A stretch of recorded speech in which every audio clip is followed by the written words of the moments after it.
365 Sports. Now, here are the win totals per Vegas in the Big 12. And I thought we would start. There's a couple of stories, including the hot dog eating contest controversy that Craig will probably hit during Off the Radar. Here are the win totals in the Big 12. This is in alphabetical order, not by numerical order. But if you look at Arizona State, all the way down to West Virginia, there's two teams that kind of jump out of the pack, and those are the two that a lot of people feel like might win the Big 12 title. That's Utah and K-State, both at 9.5. Kansas is at 8, of course, with Jalen Daniels and Leipold, what he's done. And there's a big mixture from 7.5 on down. I did mine, and I sat down because Joni Lehman went out, who's media relations for the last time coming up at the media days in July, reminded us that everything needed to be in by today. And so I went, golly, I mean, I'm trying to, really yesterday was more playing catch up with various things I needed to do. And then all of a sudden, it fell together for me rather easily. And the only questions I had was like, okay, what about 5 through like 8? But there we are with the Big 12, based on Vegas, the win totals. I think this league, and I think a lot of people do, is going to be very close. And the difference between 5 and 11 is not going to be that much to me. Like it's going to come down to how it shakes. How the who wins those 3 games that are like who does something that they're not supposed to do. What happens? Does that happen a lot? How close is this league really? We think it's going to be, but it may not be. Like Kansas State might go 13-0, and roll through. Or someone like that. Oh, Utah. Kansas, if Jalen Daniels is healthy, could rattle off something, but I don't think that's really that realistic, but we don't know. So when I did my, and you'll see my standings later on, but yeah, it was hard. The harder thing is to, try to vote on a gosh darn fullback when only one team lists one on their depth chart. And that's who? That is Schultz at Oklahoma State. Oklahoma State. So okay. If you want a spoiler on who my all Big 12 preseason conference team fullback is, it's that guy, the only one who is listed at that position in the entire conference. Yeah, I mean, it's a very competitive group. I don't think much has really changed since, these started rolling out originally. K-State and Utah remain the favorites. They do not play in the regular season, so if they were to meet in the title game, no rematch there, which I think would be a hell of a game for the first year of this new Big 12. I think, having one of the newer schools and then having an original mainstay school competing, especially with what they're both kind of made out of, that game seems to me like it would have the word slobber knocker written all over it, but they've got some flair as well. I mean, Avery Johnson's he's got some silky smoothness to him, and Utah's got a lot of great players that we'll get to learn more about as we see a lot more of them just in terms of paying a little bit probably closer attention because they're playing Big 12 teams on a weekly basis as opposed to catching them on a late kickoff after a long Saturday, things like that. So I'm excited to see just how much noise Utah can make. I know they've made some of their fans a lot of noise online, and people just kind of had fun with that back and forth of, Utah rolling in and certain segments feeling like they're just going to run the league, and then others already sick of them and feeling like they've replaced Texas as the obnoxious fans in the league. I think that you're generalizing over a very small segment of probably like a couple of people who are actually feeling that way. But it's at least already created a little bit of friction and a little bit of like people already like rooting against Utah and wanting to see people beat Utah. And, Utah wants to come and be like, well, screw you guys. We're going to show you how real football is played. And so I think they've already carved out a little niche for themselves where they've generated some excitement and just some interest. And K-State obviously has been sort of preseason crowned in some ways. But I think there's room for a lot of teams to feel a little bit disrespected. Oklahoma State for one, Iowa State for another. There's an interesting thing here where nobody's expected to win 10 or more games. I think in the SEC yesterday we had, 2 or 3 teams who all had 10 wins or more listed as like Texas did, Georgia did. I think maybe one other team did. Nobody, although Utah and K-State are right there on that precipice. But, yeah, beyond that, I mean, it's a whole lot of, like, do they make a bowl game or not? I mean, it's really a logjam of teams that are not separated by much. And I think Vegas has got it about right because I think there's plenty of questions, but I do think if you're at Oklahoma State or an Iowa State, you can feel like you're maybe a little bit better than you're given credit for. I think Tech is in a nice little sweet spot right now where they're kind of just lying in the weeds, whereas last year they were kind of loud and hype and, coming off of that first year with Joey and making a bowl game, winning a bowl game.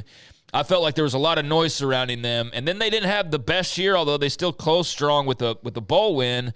But I think they're kind of just, we're going to walk the walk as opposed to talk the talk. So I think Tech could be interesting from that standpoint. And then West Virginia might feel a little bit disrespected too. I mean, 6.5 only coming off the year they came off of. So yep, the quarterback and many others. Yeah, I think there's two teams that it's very clear to say, like, I think there's not really an argument of, like, K-State and Utah shouldn't be the favorites. But I do think there's an argument that about 4 or 5 others could say, well, we deserve to be right there in that conversation or right there on the outside of that conversation. Well, I agree. And Paul will have his at 4 o'clock, and then I'll do again mine on Wednesday. Craig will show yours on Thursday.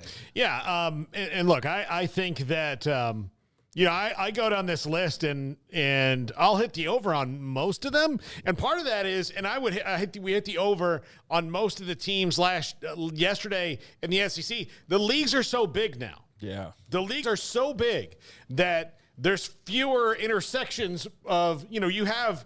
Like in the SEC, you have disaster schedules like Florida has, that are really, really tough. But in the Big 12, I mean, I think because no one really knows, there's not a disaster schedule. Well, we don't know. But we don't know. But there's not until the dust settles. But we don't know that, there's not a team in the Big 12 right now that can look at their schedule the same way that Gators can and go holy crap. What do we do to deserve this?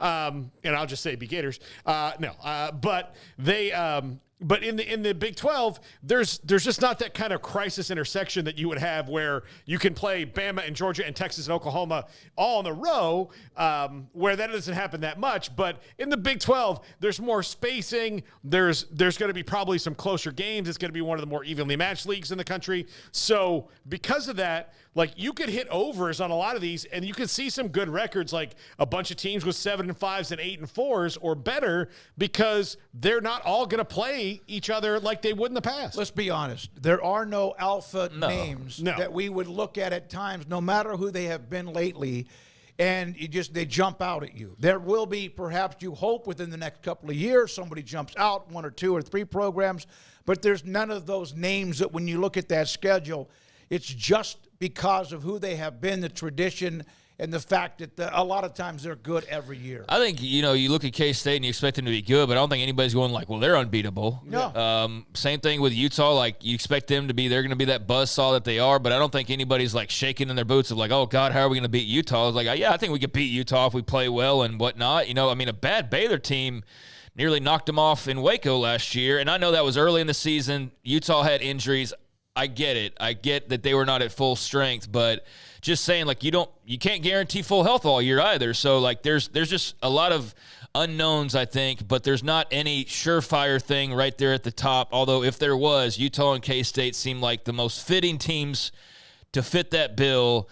But yeah, there's not necessarily a national title contender, and I think that's the worrisome thing for the Big 12 sort of moving forward is, you're going to have teams avoid each other because it's a bigger league, but so is everybody else because they're all playing in bigger leagues too.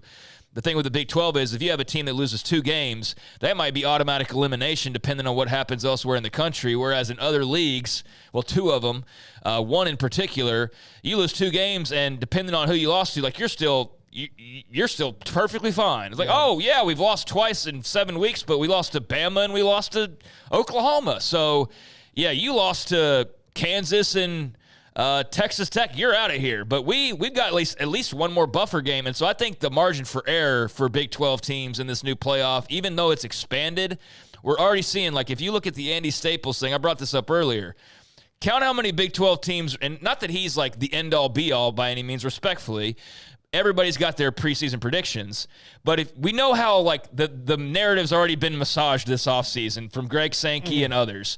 Well, you look at his playoff prediction, there's 1 Big 12 team, there's 5 SEC teams, there's 3 Big 10 teams. So that's 8 of the 12 from those 2. And I know that's all kind of what we expect anyways. But think about that. 5 teams from one league, one versus the other. You can already see how that's being set up, and I feel like if you're the Big 12, your margin for error is going to be so small. If you're not the champion. If you're not the champion, right. yeah. But, I mean, I think the champion, that's automatic. But beyond that, there's no guarantee that you're getting a second team in every year. I think they're going to need an 11-2, like, at worst. At worst. You're not going to have a 3-loss team. Yeah, from you the Big can't 12. have like. No, you're talking about in the playoff. One team's getting in. One team's getting, but like if you're talking about the secondary team. Okay, yeah. So like maybe like because 10-3. But the second loss comes in the championship game in a hard-fought game against the 12-0 team. You're gonna need probably 2 teams who haven't played each other to be in there at like an undefeated team and a 1-loss team, and maybe the undefeated team would be better for them in the playoff, loses to the 1-loss team, and then that way you have 2 1-loss teams in there. That's the ideal thing, and those things are more mathematically likely to happen with the fact that you don't have schedules that are the same. I mean, before in the Big 12 when everybody played everybody, there was no way that was really going to happen because somebody was going to lose twice. You weren't going to have 2 teams that were that close to each other most of the time.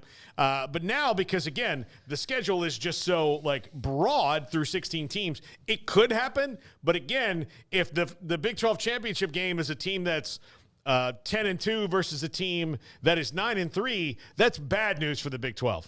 That's why expanding to 12 teams, the word I think or the phrase was you get a chance. When you wake up and start working out in August, somebody's got a chance. Now, if it was 4 teams, then you would have to run the table. And even then they would find a way, Florida State, that may not happen.